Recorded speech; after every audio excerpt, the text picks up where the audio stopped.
റഹനത്ത് പാടാറുണ്ടോ? അതിനകത്ത് ഒറ്റ പ്രാവശ്യം പാടിയിട്ടുള്ളൂ. പിന്നെ പാടിയിട്ടില്ല. ഒരു പ്രാവശ്യം പാടി. കല്യാണം കഴിഞ്ഞ് പാട്ട് പാടും ഡാൻസ് എന്നൊക്കെ ചോദിക്കുന്ന കൂട്ടത്തിൽ പറഞ്ഞപ്പോ ഞാൻ ഒരു പാട്ട് പാടും, പക്ഷെ ഭയങ്കര ടഫ് സോങ് ആണ്. പിന്നെ നമസ്കാരം ഹെൽപ്പ് ചെയ്യുകയാണെങ്കിൽ ഞാനത് പാടാന്ന് പറഞ്ഞു. പാട്ട് എന്നറിയോ? മണ്ണിൽ നിன்ற കാതലല്ലി എന്താ പ്രശ്നം? എന്താ പാടിക്കൂടെ? ഞാൻ തുടങ്ങി. അത് കഴിഞ്ഞ് പറഞ്ഞു നീ പാടിക്കോ, അനുപല്ലവി പാടിക്കോ. അല്ല നമസ്കാരം അത് പാടിക്കോ, അതിന്റെ എൻഡിൽ ഞാൻ ചെയ്തോളാന്ന് പറഞ്ഞു.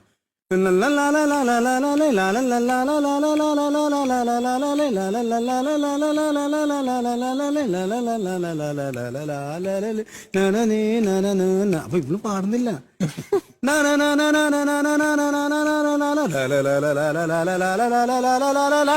അപ്പൊ അവള്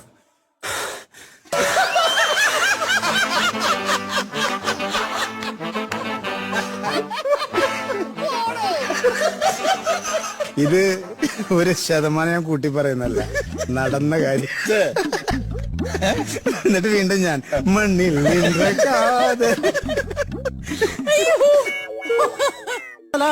അപ്പൊ അവള്